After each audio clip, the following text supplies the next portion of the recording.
Hi everyone. How are you, my friends? Good evening. Good evening, Nikesh. Good evening, Purva. Good evening, Survesh, Kanishk. Who else? Haq Nawaz. Hi. Hi, Tisha. Yes, I'm very excited for this session too. Again, as usual, I want to see my thumbs ups, please. Can you see me? Can you hear me? And then I will start. Hi, Anshul. Hi Asharth again. So nice to see all my friends here again. Hi Kanish, thank you. What a sweet comment. Daman, hi. Hi Ishtiaq. And hi Narendra.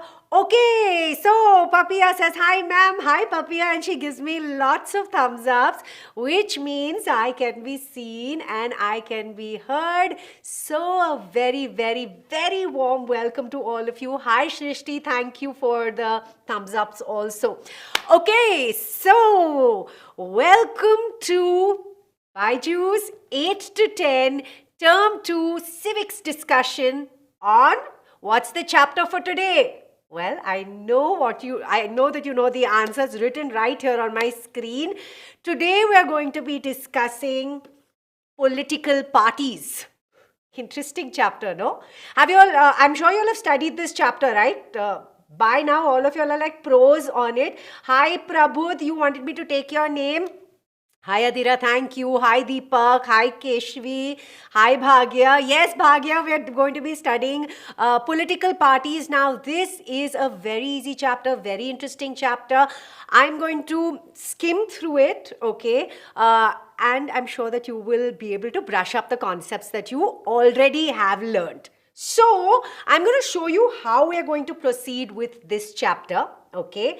This over here is a mind map, and in this mind map we've given you the broad topics that we are going to be covering today, and once we are done with the topics you will see that we have pretty much covered the most important concepts from the chapter, right? So we are going to be discussing the meaning and functions of political parties. We're going to be talking about party systems. We're going to be understanding more about national and state parties. We are going to be talking about the challenges to political parties. And we are going to be talking about how political parties, how can political parties be reformed. Now, yes, Disha, it is an easy chapter. Okay, yes, there is Menti Vijaya. Once we finish with the explanation for today, we will be having our Menti quiz as usual. Okay, now, yes, Neha, we have Menti today. Okay, so now this chapter, what I told you is that we're going to be discussing it in terms of these topics, and we're going to be discussing it in terms of a question and answer format, which means I'm going to be giving you the possible questions that could come from these topics, and then as an answer, I'm going to be explaining all these topics that you see over here, so that when you're clear with the concept, you will find it very easy peasy to answer your questions, okay? So let's first dive into our first topic for today, which is the meaning and functions of political parties. Hi, Sonal.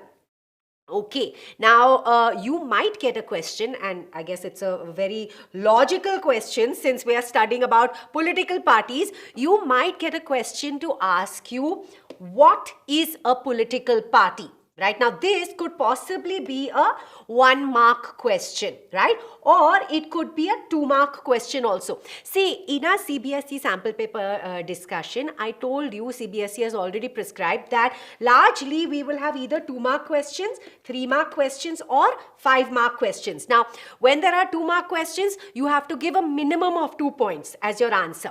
When you have a 3-mark question, you have to give a minimum of 3 points as your answer. And when you have a 5-mark question, then of course it has to be a long answer, right, with more amount of points. Now, this sort of question, which is what is a political party, which is a 1-mark question, I'm assuming it could be a 1-mark question, or when you have a 1-mark question, this could be a subdivision of one of your other larger questions, okay? Or this 1-mark question could be combined with something else. So let's go ahead and discuss what is a political party. Well, I'm going to be talking about it. Nikesh says political parties are an organized group of people having the same ideology. Somebody else says group of people come together to contest elections and form a government as a political party. Yes, Disha, that is what a political party is. A political party is a group of people who come together to contest elections and hold power in the government. Absolutely right. And yes, Charvi, a political party is a group of people having similar ideologies also, right?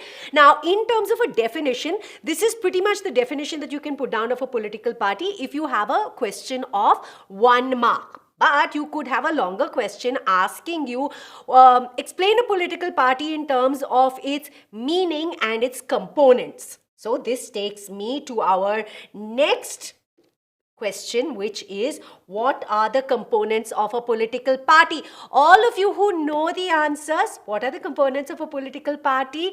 Please put the answers down. Hi, Dhruv. Okay, so we're going to be talking about components of a political party. Like I said, this could also be a 1 mark question, or it could be combined with what is a political party, in which case you will need to be talking about the definition of a political party, and then you will go ahead and you'll talk about the components. Yes, Ananya, leaders is definitely correct. Nikesh, leaders, members and followers. Ansh says active members. Amal says, ma'am, screen is a blur. I think Amal, you'll probably have to adjust the settings from your side.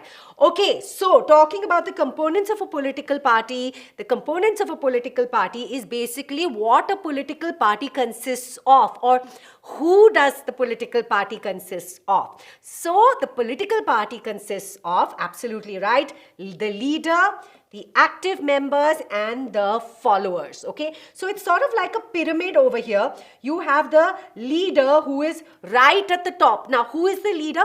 The leader is the face of the political party. He is the one who, he or she is the one who is sort of conveying the ideologies or the policies and programs to the people, right? So the people know the leader very, very well. Apart from this, below this, you have the active members of the political party. These are the people who actively support the leader, maybe take part in campaigning. They're basically actively working for the party. And then you have the followers, right? Now, these are the passive members of the party. Now, remember that no political party is complete without any of these components, okay? So, these are all very essential. A political party cannot exist without these. Clear? So, now you know the definition of a political party. You know what are the components of the political party. So, let us move on to the next possible question that we could get. This is a very important question. This question, if you all remember, if you all have attended the CBSE sample paper discussion that we did, we had addressed this question even over there. Discuss the functions of a political party. Now, this political party, this question could be basically in terms of a 3-mark question, or it could be a 5-mark question. I'm going to tell you how to answer it in both cases, right? Okay. Yes, absolutely right, Divya. That is one of the functions of a political party. She says party, contest, election.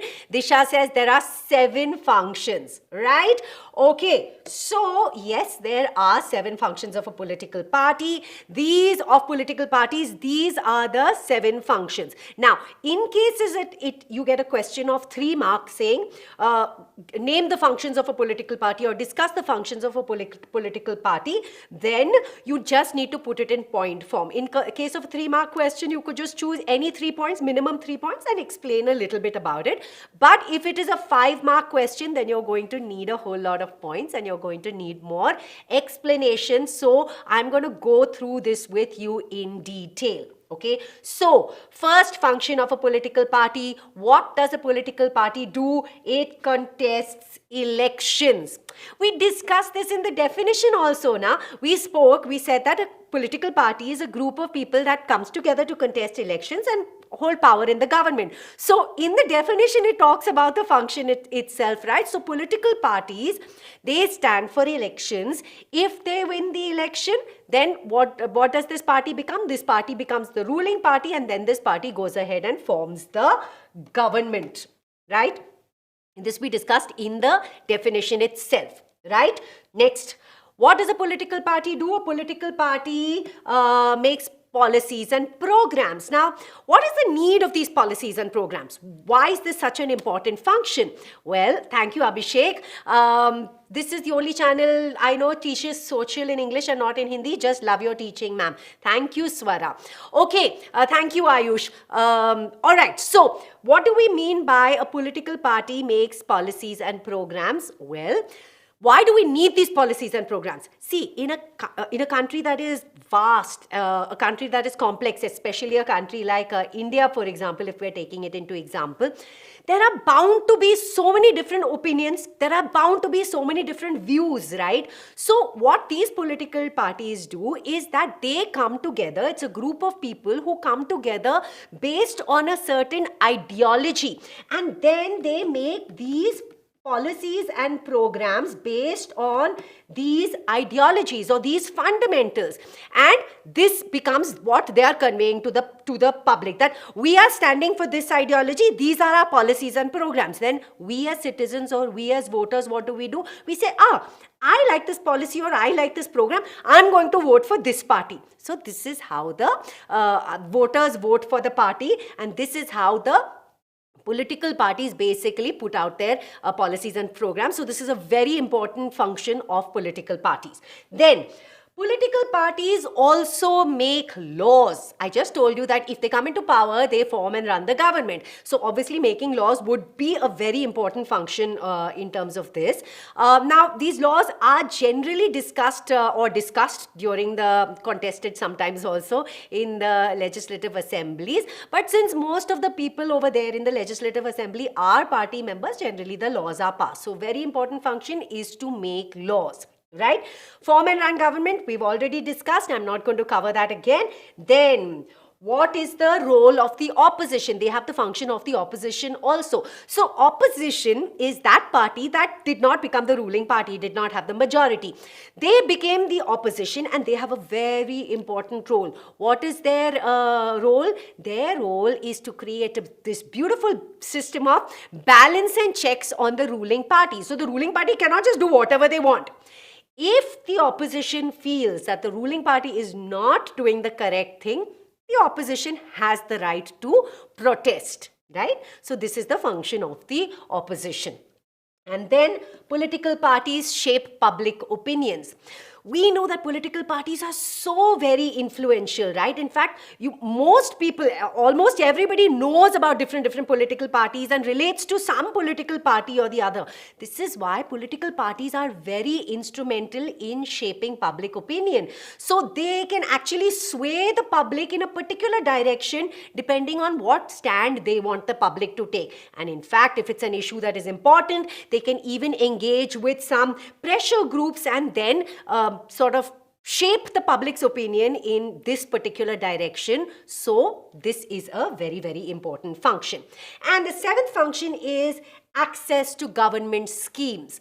Political parties have access to government schemes, and they are the people that are making the citizens aware of these government schemes, right? The citizens may not have that much knowledge. So what these political parties do is that they become a sort of a link between the citizens and the government schemes, sort of, right? And if there's ever a problem, what can the citizens do? Well, the citizens in that case would find it much easier to go to a political party with their problem or for understanding what a government scheme is about rather than going directly to a government office, right? So in this sense, they are a bridge between the citizen and the government scheme, right? So once again, I'm going to quickly read this. We've discussed each of these. Political parties contest elections. Political parties make policies and programs. Political parties make laws.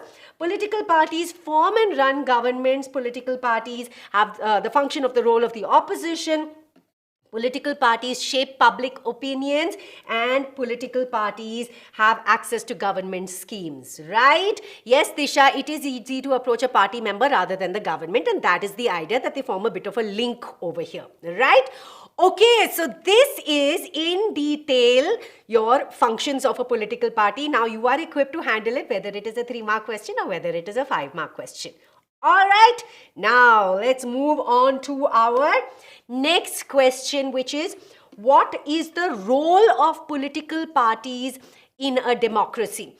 Basically, what we're asking over here is why do we need political parties? Hey, but wait a minute. Just in the previous slide, we discussed functions of a political party. So is function and role not the same thing? Well, no, it's not. There is a slight difference. Okay, let me explain this to you with an example. And then I'll actually go on to answer the question. Okay, so let us take the example of a mixer. Right, you all know what a mixer is, right? You have so many mixers out there in the market. So let's take the example of a mixer. Now, when we are talking about the functions of a mixer, what are we saying? We are talking about the capabilities of the mixer, or we are talking about what the mixer can do, right? So what are the capabilities or the functions of a mixer? Well, a mixer can you can tell me what are the functions of a mixer? Mixer can do what? It can make juices. What else? What else can a mixer do? A mixer can grind vegetables. What else? These are all the functions of a mixer. What else can a mixer do? A mixer can make chutneys. All right. So basically, these are all the functions of a mixer. Yes, it can make chutney. Absolutely right, Divya. Okay. So these are the functions of a mixer. This is basically what a mixer can do. Now, what would the role of the mixer be? The role of the mixer would be, why do I need this mixer in my house? I know what the functions are. The functions are written on the catalog also. But why do I need to bring this mixer home? How is this mixer going to help me? Well, this mixer is going to help me by reducing time, reducing effort, right? I don't have to do everything with my hand. The mixie does it for me and it saves time and effort. And this is why I need the mixer in my house, right? So this is the role of the mixer. So when we're talking about what is the role of political parties in a democracy, we're basically saying, why do we need political parties in a democracy? So actually, coming to think of it, philosophical question, why do we need political parties? I mean, can't we just have independent candidates like maybe you or maybe me who stand for election and then win the election and then run the government? Isn't it possible? Well, let me explain this. Okay, so let us assume that we have a very simple society. Okay, now in this simple society, we just have constituency A, constituency B, constituency C and constituency D. Okay, these constituencies are all have their own sets of problems. They're not really interconnected in any way, and you have individual candidates like you and me who stand for election in these independent constituencies. We win the election, the individual wins the election and then starts is sort of accountable for that constituency and solves the problems of each of these individual constituencies. Whichever candidate is chosen from that constituency, they go ahead and they solve the problem of that constituency. Very simple now. Well, a simple society like this exists only in probably imagination. I'm not sure if it actually exists. Society is actually very, very complex, especially if you take such a vast country like ours, like India. It's such a vast, geographically vast country with all the states being so interconnected. And in this sort of situation with so many different states and such a vast country, is it possible for just one individual to be accountable to only his constituency? Obviously not, right? So what are we saying? Can an individual be accountable for the whole country? No, obviously not. What if this individual falls sick? What if this individual wants to quit and go home? Right? Is that possible? Then what will happen? The government will stop working. Policies and programs will come to a stop. So obviously we cannot rely on an independent candidate to run the entire country. We need a group of people, and this is why we need political parties. Right? Correct. So, correct, yes. Nikesh, very beautiful answer. Just like independent single player in football can't decide where to goal, single elected representatives may not be able to frame policies. Absolutely correct, right? So, this is why we cannot have independent candidates and we need political parties. So, let's go ahead and talk about the role a little bit more in detail. Now, we just discussed that society has become very large and complex. If you take a country like India, it's so vast. It has 28 states, it has 8 union territories. There are so many different socio-economic groups. There are so many groups based on language. There are so many groups based on caste. Now, obviously, each of these own groups is going to have their own opinions about things. They're going to have their own issues. They're going to have their own interests, right? So, political parties is a very essential feature of representative democracy like India. Now, what is a representative democracy? A representative democracy is one where all the voices of many different social groups are heard or taken into account, right? Okay, so I just told you that there are so many different social groups. Now, all these social groups would have their own maybe standard of living, their own problems. They would have their own socio-economic problems, or they would basically have even their own interests, right? So who better to represent these socio-economic groups than a member of the socio-economic group themselves? Let me give you an example. Supposing you have a specially abled person, okay? Now, specially abled person will naturally be able to understand the problems of other specially abled people much easier, right? And will be able to represent this community much better, and represent the interests also. So which is why you have certain sections which are being represented, or many sections which are being represented, and this is what a representative democracy is. So, like I said, there are many different views or many different opinions on various issues. What do political parties do? Political parties basically get together. We said that it was a group of individuals that get together, and these individuals have certain ideas or similar ideologies, and they put these together, and then this becomes the ideology of the party. Right? So this is the role of political parties. Then what is the role of the opposition? Well, I briefly explained this earlier. The opposition is very, very important because in a representative democracy, actually, the opposition makes very sure that all voices are taken into account. The role of the opposition is not just to keep rejecting everything that the ruling party does. This is not the idea of that at all. The role of the opposition is to make sure that when a certain law is being passed or when a certain policy is being put up, is this policy or program taking into account the maximum good? Is this policy or program answering all questions? So this is what the role of the opposition is, right? And this in a macro way is basically the role of political parties in a democracy, right? Okay, now we have actually finished with this particular topic, which is meaning and functions. We are now going to be discussing our next topic, which is party systems. So let's go ahead and discuss this. This is a very easy section. I know that all of you know this already, right? So we have a question that says, explain the type of party systems.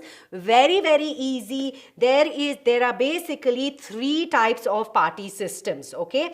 We have a one-party system, we have a two-party system, and we have a multi-party system. Right?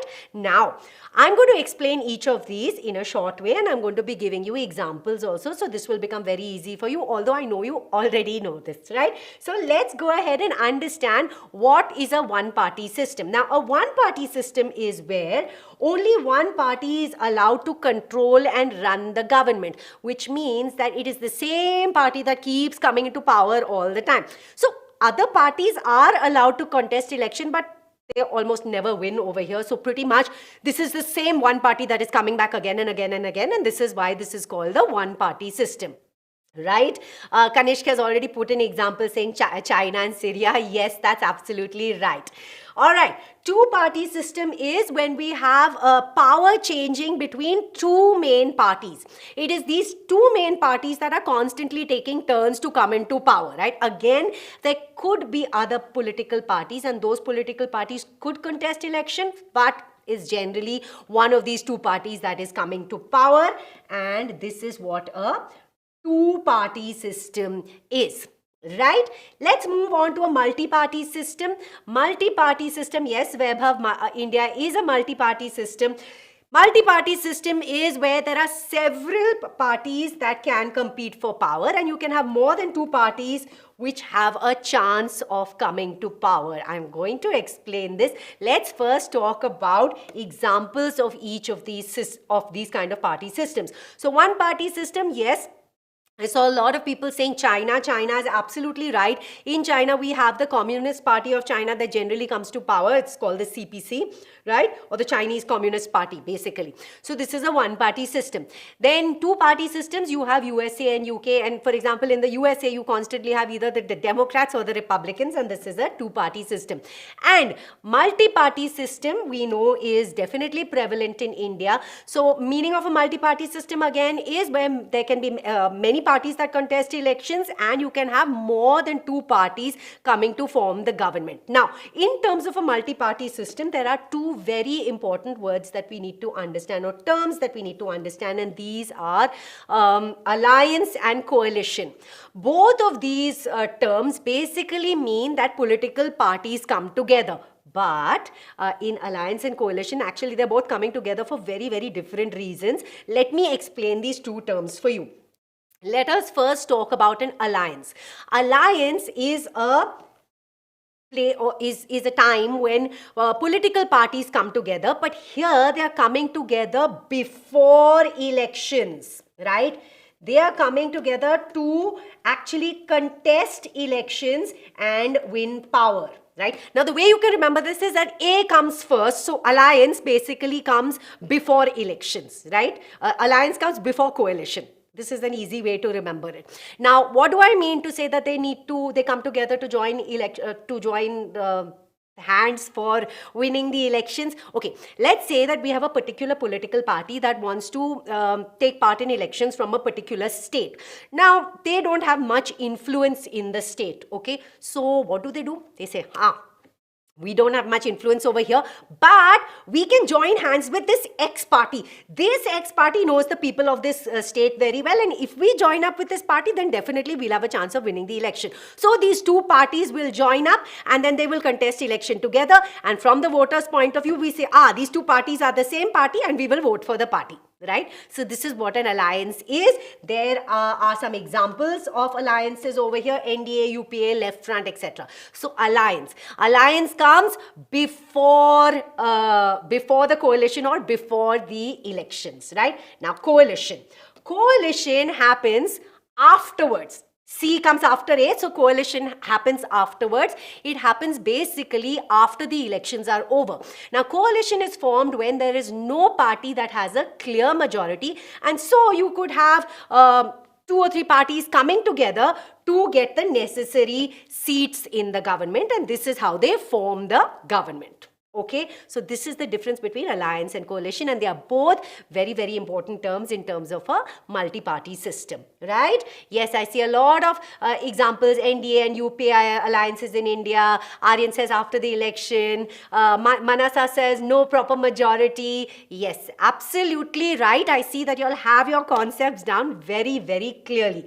And with this, ta-da! We finished the second subtopic also. Now we are going to be discussing national and state parties. Okay, so in terms of national and state parties, you could get a question to ask you or say, explain the classification of political parties in a federal democracy. Now, I will explain this to you, but what does this question mean? They are saying explain the classification of political parties in terms of a federal democracy. What is a federal democracy? Anshita, you can put in your doubt. Me and the team will do our best to handle the doubt, okay? So, a federal democracy is where the power, there's a vertical sharing of power. Power is divided or shared between the central government and the state government. Now, we know that in terms of a federal democracy, none of these are subservient to the other, right? It's not that one is more important to the other. In fact, both of these are autonomous. Both of these have specific roles and functions, and both of these basically derive their power from the constitution. Now, in such a setup, what is the classification of political parties, right? So, the classification of political parties in a setup like this, namely a federal democracy, is that there are two types of political parties in a federal democracy. One is national parties and one is state or regional parties. Okay, I'm going to explain it. What is a national party? National party is one that has presence in several or all units of the federation. What do we mean by units of the federation? We're basically talking about states, right? So a party that has a presence in many states or all the states can be recognized as a national party, right, or is recognized as a national party. Then there is certain criteria for this. I'm going to come to that later. Then state parties are who? State parties are those that are present in only one of the federal units or basically one of the states, and this is a state party. Right? Now, is there a criteria for becoming a national party or a state party? How are these parties recognized as national parties or state parties? This is what we are going to be telling you.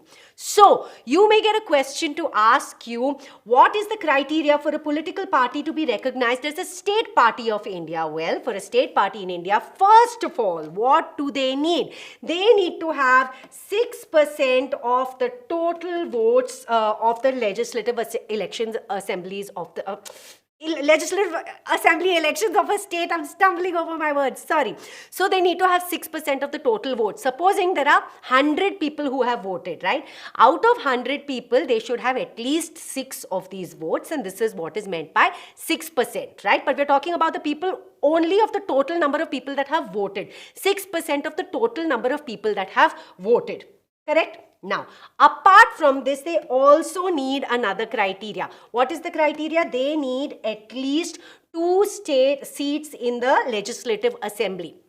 Tell me, they're already getting 6% of the votes, right? So why do they need 2 seats also? Isn't it the same thing? Well, it's not really the same thing, because in a country like ours, where a simple majority is the one that is actually in play, we know that 6% of the votes is actually only of the 6% of the total number of people who have voted. What about the people who have not voted? There are so many people who have not voted, and in this case, this 6% may not actually be enough. So they need basically also 2 seats in the legislative assembly, right? So what do they need? They need 6% of the total votes, and they need 2 seats in the legislative assembly, and this is how a party can be recognized as a state party. Moving on. Let's understand the next one. What are the criteria for a political party to be recognized as a national party in India? So what is the criteria for national party? Well, they need to have 6% of the total votes in the Lok Sabha. But here, there is an either-or situation. Supposing they don't have 6% of the total votes in the Lok Sabha, they could also have had 6% of total votes in assembly elections of 4 states, right? So it's either this or this. One of these criteria have to be fulfilled, right? Now, apart from this, what do they need as the second criteria? The second criteria is that they need to win at least 4 seats in the Lok Sabha. So if they have one of these and 4 seats in the Lok Sabha, then they are recognized as the national party, or as a national party, right? So this is a question that you could get. Hey, talking about national parties, I have a very interesting question for you. How many national parties do we have in India as of 2021? Come on, put in your answer. How many political parties do we have as of 2021? Well, the thing is that our textbook may tell us that the answer is 7, but actually as of 2021, yes, Aryan, the textbook says 7, but the truth is, Bandana and Disha, you're right. The truth is that we have 8 national parties. These are the national parties: BSP, BJP, CPIM, CPI, INC, NCP, AITC and NPP. Out of these parties, you have NPP that actually came to be recognized as a national party only in 2019, and this is why we have 8 national parties. Absolutely right. Okay, thank you, Sambit. That's a beautiful comment. We are very happy to be here and conduct these sessions for you also. Right. Yes, Bhagya, NPP is not in the textbook. That's absolutely correct. But this is the truth as of now, that as of 2019, NPP is also a national party. Okay, now let us move on to our next topic, which is challenges to political parties. Are there any challenges to political parties, or is it just a very clear, superb system with everything functioning perfectly? Well, you may get a question. You may get a question to ask you, what are some of the challenges faced by political parties in India? And you've got to know the answer. So I'm going to discuss this with you. Again, this question could be a 3-mark question, or it could be a 5-mark question. If it is a 3-mark question, then all you need to do is mention these 4 points over here and you're done. But if it is a 5-mark question, then you need to go into more detail, more points, and that is what I'm going to cover with you. So, what are some of the challenges faced by political parties in India? Well, there is lack of internal democracy, there is dynastic succession, there is growing role of money and muscle power, and there is lack of provision of meaningful choice to voters. This answers your 3-mark question. But let's go ahead into each point and discuss it so that you're taken care of for your 5-mark question also, just in case it comes. So let's explain lack of internal democracy. What does this mean? Lack of internal democracy basically means that there is concentration of power in the hands of just a few people, just one leader, or very few people just under the leader, right? There are no organizational meetings, no regular internal elections. So how are these people coming to power? They are coming by some random process, which I will explain a little bit later. But they're basically, this power is concentrated in the hands of just these very, very few people, and nobody else has a say in the matter. In fact, ordinary members of the party, they do not even have enough information on party decisions. So is this the correct process, or is this the correct procedure to follow? Absolutely not. Things in a political party should follow a more democratic process, right, which is going to be good for our country. But unfortunately, this does not happen. In fact, in political parties, the leadership is so strong and power is so concentrated that it is very difficult to disagree with the leadership. If you disagree with the leadership, and this is a clash between the party principles, what the principles that the party stands for and the leadership. If you actually take the side of the party principles, if there is ever a clash, there is probably a high chance that that member is going to be removed from the party. And this is why I say that there is a lack of internal democracy. There is concentration of power in the hands of a very few people, and this is not a democratic process, right? Correct. Power remains in the hands of a few top leaders who do not consult ordinary members. Absolutely right, Sukhjot. Correct. Okay, let's move on to discuss our next point, which is dynastic succession.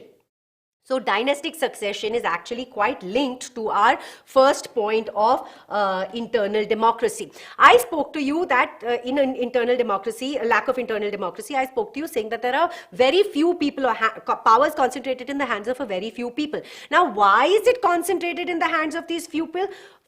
Well, because there's dynastic succession. Dynastic succession means that power is basically passed on from family member to family member. So today there is one leader, tomorrow that leader will give the leadership maybe to his son, maybe to his grandson, maybe to his niece or nephew or whoever it is, in the same family. It all remains in the same family.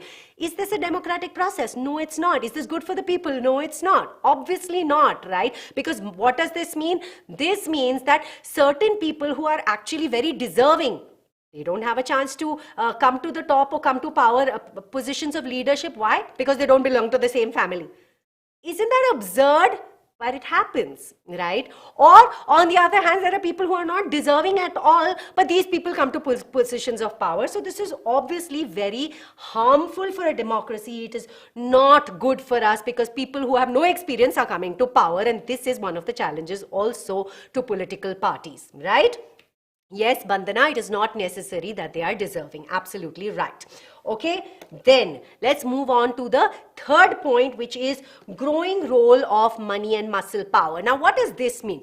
This means that some parties are only interested in coming to power and winning elections. They don't really care about anything else. So what is the way that they can win elections? Well, they want to take people into their team or into their party who are very strong and who are very influential. Now, when I say strong, what do I mean?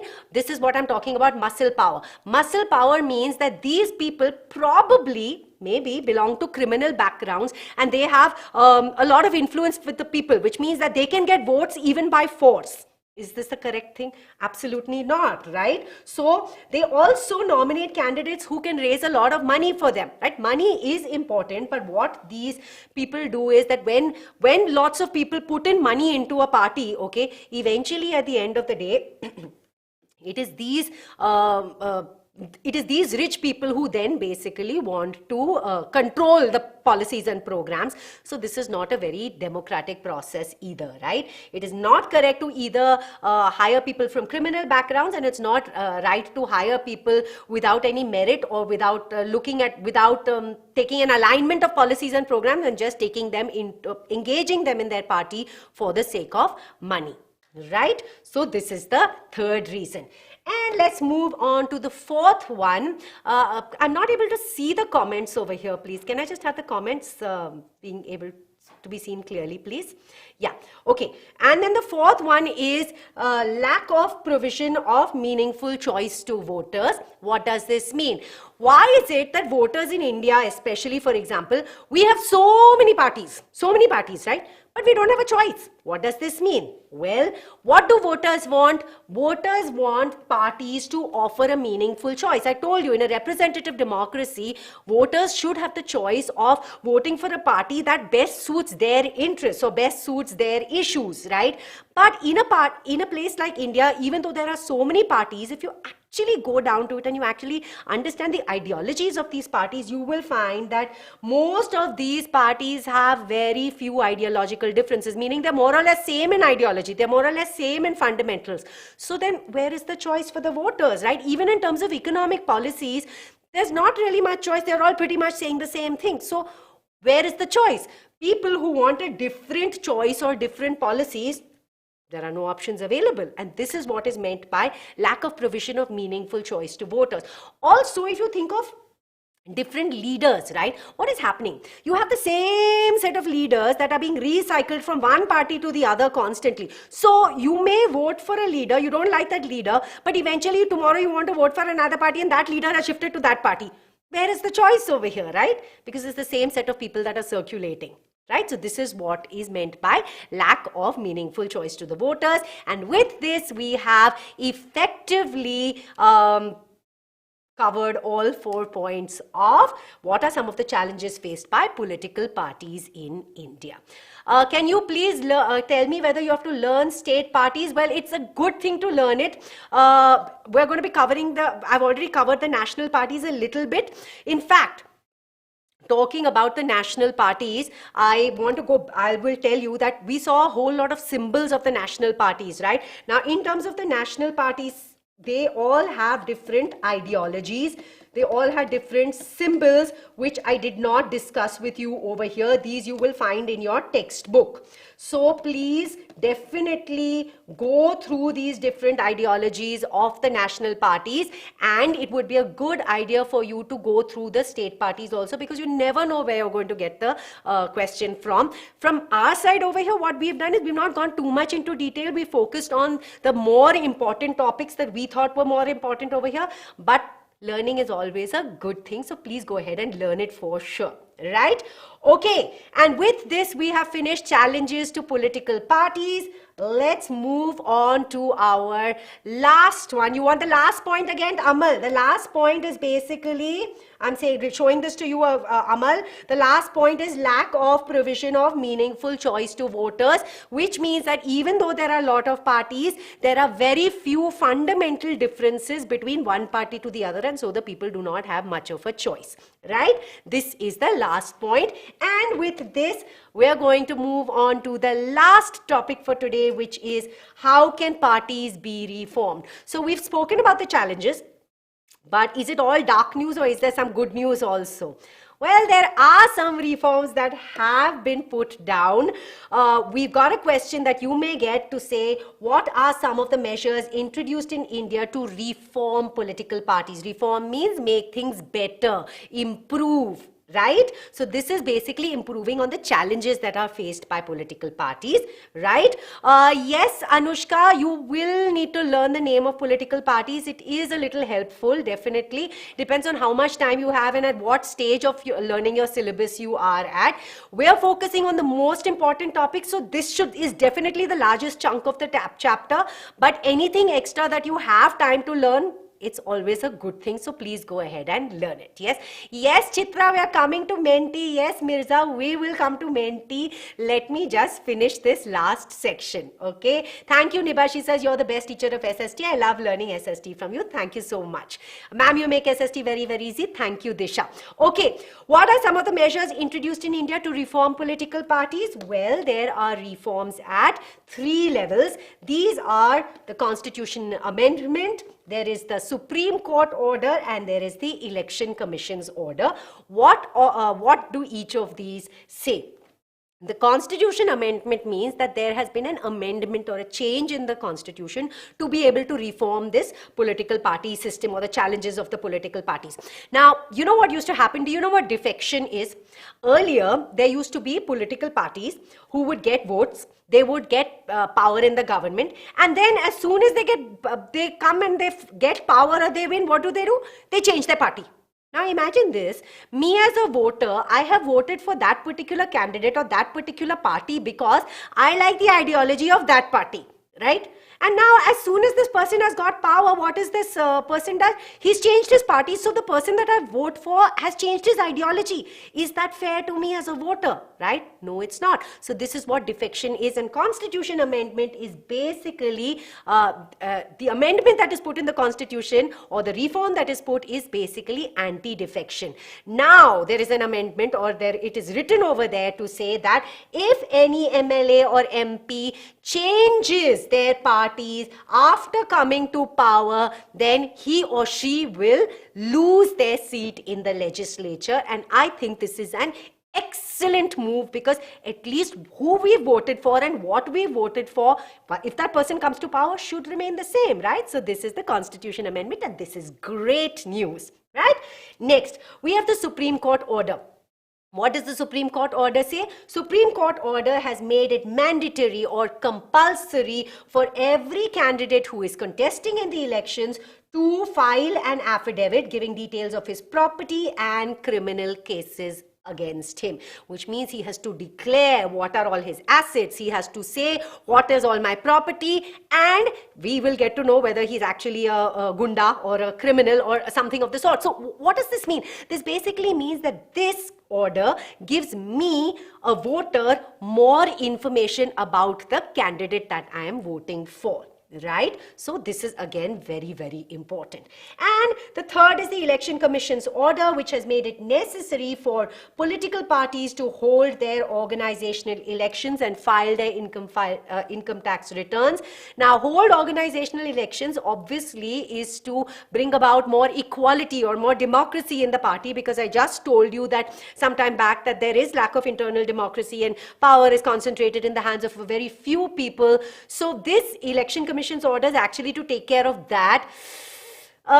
It is a reform, it is on paper, however, it's a sad thing that this is not really in practice. Unfortunately, power is still concentrated in the hands of a few people, but since this is a reform that has been put down, it's good news, because things are looking up. Maybe at some point very soon this will change, right? So this is what they're supposed to do, and they're supposed to file their income tax returns to give them more financial transparency of how the money is being spent, right? So this is about the reforms to political parties, and with that, we have finished this entire chapter. We have understood the meaning and functions of political parties. Here we also spoke about the components of the political party.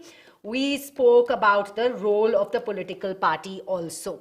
Here you could get questions either in 1 mark questions or in combination with other questions, making it a 3 mark question or a 5 mark question. But this is something that you need to understand, okay? And if you've not understood it, you can always go back to our video. It's going to be there for you on YouTube, and you can follow the session again and you will get your answer. Okay, then we spoke about party system. There are 3 types of party system: 1 party system, 2 party system, 3 party system. We gave you examples for each of this. We spoke about understanding national and state parties. We spoke about the criteria with which a national party can, thank you Daman, can be recognized as a national party or a state party. We spoke about the challenges to political parties. There were 4 points over here, which was lack of internal democracy. We spoke of dynastic succession. We spoke about growing role of money and muscle power, and we spoke about what else did we speak about? What was the 4th one? Lack of meaningful choice to voters, right? And then we spoke about how parties can be reformed. There are reforms at what levels? At the level of the constitution, there is a Supreme Court order, and there is an election commission order. And with this we have finished everything. Somebody asked me for a recap, so I've very quickly given you a quick recap of what we've covered today. I'm sorry the time doesn't allow for me to go into detail or give you a detailed recap, but like I said, if you feel you've missed something or you feel you want more understanding of something, the session is available for you on the 8, 9, 10 channel. So please do visit it again and understand whatever it is that you feel you need to understand more. And with this, we finish this chapter. So for all of you who've been waiting for Menti, even I've also been waiting for this. So please go to www.menti.com. Use the code 630-81471. This is very important. Please go to www.menti.com. Use the code 630-81471. I'm going to be waiting for you. All right. So do not exit from this session. Just go to Menti.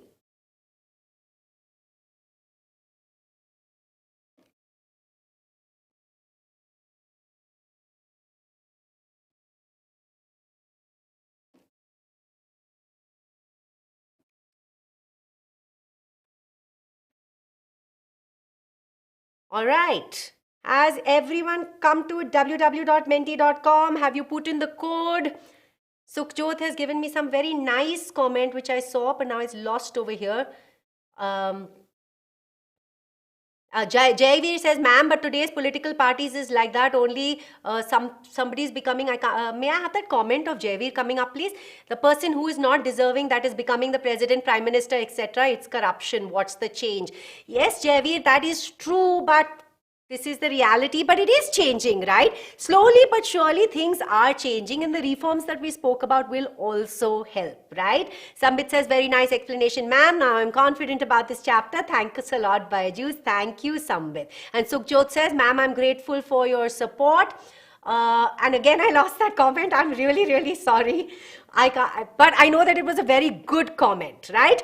Okay, so yes, Sambit says, I'm confident about this chapter. I read that already. Okay, so menti.com, we have, we're going to be starting very, very soon. So have all of y'all got in? I'm waiting for everybody. Suresh says, you are a master teacher and my favorite. Thank you so much. Yay! We have so many people over here. All right, great. Yasha says join. Ayush says join. Disha says join. And Anya says, I'm randomly reached this session and I'm liking it. Great, Anya. Good to see you. Hope you come again. And let us start. I'm going to be starting with my first question for today. Are you ready? I love Menti. Yes. Okay, question number 1. Come on. Bhagya says my logo is the crown. Okay. Which of the following reasons can be attributed to the necessity of political parties in modern democracies? Is it to ensure welfare policies, need to conduct elections, representative democracy, or effective decision making? Come on, we have discussed this. So put in your answer. Speed is the thrill here. Come on. I really love Menti. Hey, so after this, once you put your answers in, we're going to be taking a look at the leaderboard, okay? And that's going to be a lot of fun also. All right, put in your answers. I know you know the answer. So come on. Time's up. What is the correct answer? Well, the correct answer is yes, representative democracy. We have 37 people who have given us the correct answer. Super, super job. Even if you haven't given the correct answer, it's not a problem. This is where we learn, right? So maybe you just need to read the question a little bit more carefully next time. Let us take a look at my favorite part, which is the leaderboard. All right, and I love to see who's going to. So I'm going to announce who is the fastest in each round. Okay, and it's not a big deal. If you're not the fastest, I've played this Menti so many times. I'm never really the fastest, so it really doesn't matter. The most important thing is that we are all learning and we're putting in the right answer. And even if we're not putting in the right answer, that's how we're learning. So the focus should be learning, right? And if we've done a particular thing, competition should be with ourselves, which means now I've got it wrong, next time I'll get it right, right? That's the only thing we should look at. And the fastest person over here is Aksh Patel from class 9. Congratulations, Aksh. Let's move on to our next question, which is question 2 out of 10. Urmila says, hello ma'am, new to your class. Hi Urmila, welcome. And question 2 says, okay, I'm waiting for it also. Come on, abracadabra. Oh, I got so excited, I forgot to press the enter button. My fault, sorry.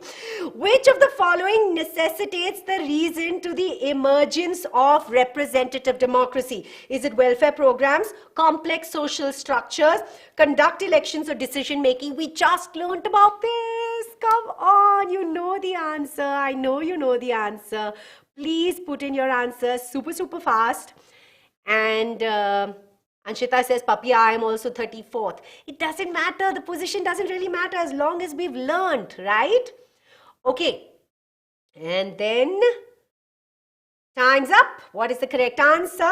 Well, 45 people have given the correct answer, which is complex social structures. This is absolutely right. Let us take a look at the leaderboard. Congratulations, all of you. And leaderboard says... let's see who's the fastest this time. And we have Akshat, who's the fastest, and Ananya, who's the fastest. See, this is great news. So it means that you always have the chance to come up and do better, right? So this is great news. Let's move on to the next question, which is the third question, 3 out of 10. And now I remember to press enter. Last time I forgot. Okay. Which among the following is not a component of a political party? So easy. Citizens, active members, followers, or leaders. We just discussed this. You should know this question very, very well. Come on. All right, all right, all right. Quickly put in your answers. Time's up. Yes, citizens is not a component of the political party. Political party only has leaders, active members, and followers. Well done. And we take a look at the leaderboard again. Leaderboard says, who is the fastest? Let it appear. Ooh. I keep saying this. I really feel like Harry Potter or a magician when the leaderboard comes up, because I'm like making things and things are coming up like that. I'm having a lot of fun. And this time, Yashart is the fastest. Super job, Yashart. I see that you answer your questions also very nicely on the channel and in our sessions. So congratulations. Very, very nice. All of you, great job. Let's move on to our next question, which is question 4 out of 10. Let's take a look and see what the question says. Identify the country that follows the two-party system. Quite easy. India, China, United States of America, or Cuba. We just discussed this. So come on, come on, come on. Put in your answers. I know you know the answer.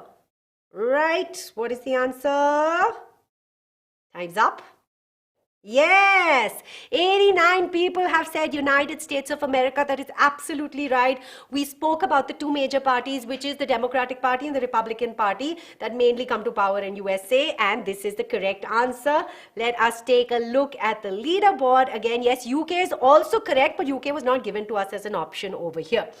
And so the correct answer we've got down as USA. Who is the fastest?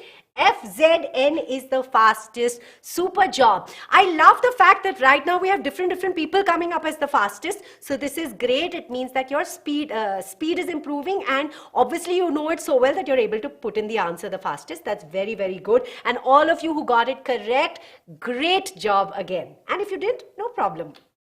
Okay, let's move on. Question number 5 out of 10. Let's see what it says. Okay, question number 5 says, which of the following is a disadvantage of the multi-party system? Free competition, more representation, concentration of power, or political instability? Come on, think about it. Actually, if you know the basics, this is actually very easy to say what will be the problem over here or what would be the disadvantage of a multi-party system. Come on, put in your answers. And I see some answers coming up over here already. Time's up. Yes, D is the correct answer, Lasya. It is political instability. 47 people have given the correct answer. Things are bound to be more stable when you don't have that many parties, right? So that's one of the disadvantages. But then there are advantages and disadvantages of all systems. Okay. Let's move on to our next question, which, oh, sorry, leaderboard. I forgot. Leaderboard says, who is the fastest? Akshat, you're the fastest. Yay, well done. All of you, super, super job. Let's move on to our next question. Question number 6 out of 10. And we're waiting for the question. Identify the criteria for a party to be qualified as a national party. We just discussed this. 6% of the total votes in the Rajya Sabha, 6% of total votes in Rajya Sabha and 4 seats in Rajya Sabha, 6% of total votes in Lok Sabha, 6% of total votes in Lok Sabha and 4 seats in the Lok Sabha. We've just discussed this. This should be easy peasy for you. Come on, put in your answers.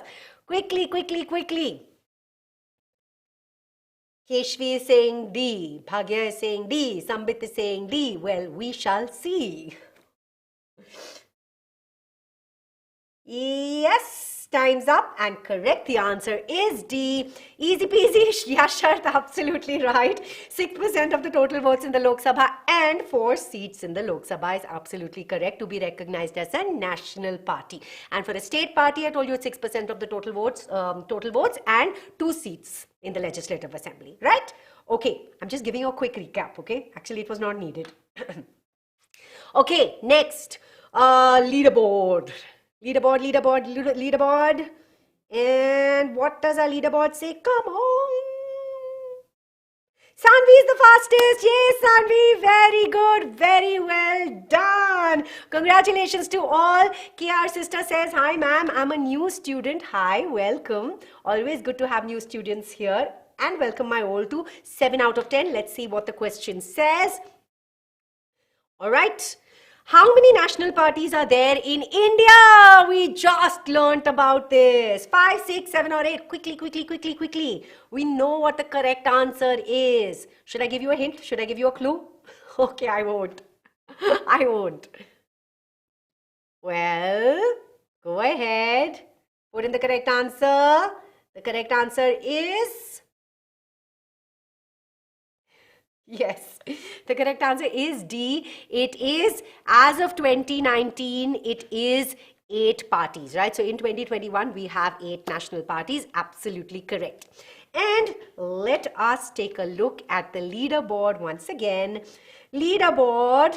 Suraj loves Tarana ma'am teaching. So sweet. Thank you, Suraj. That's what my leaderboard says. I love it. Yay.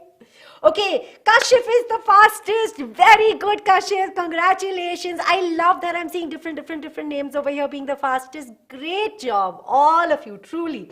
And a big congratulations to those who got it right. Very, very good. And even if you don't, now you know the answer. And let's move on to question 8 out of 10. We're slowly coming to the end of the quiz. It's a lovely thing, but I also feel sad when the quiz comes to an end. Which of the following is a regional or a state party?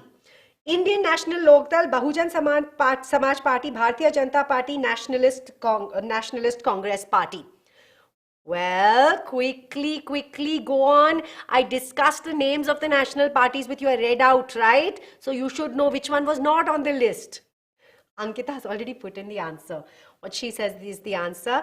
Yes, Indian National Lokdal is the correct answer. We have 63% who've given the correct answer.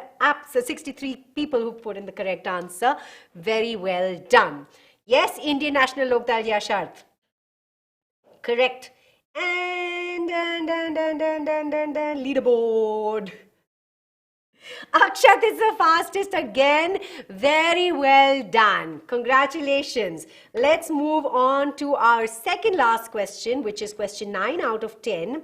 And Seraphim sisters, yes, you can join now. We're sort of ending, but join anyway. Which of the following statements is true?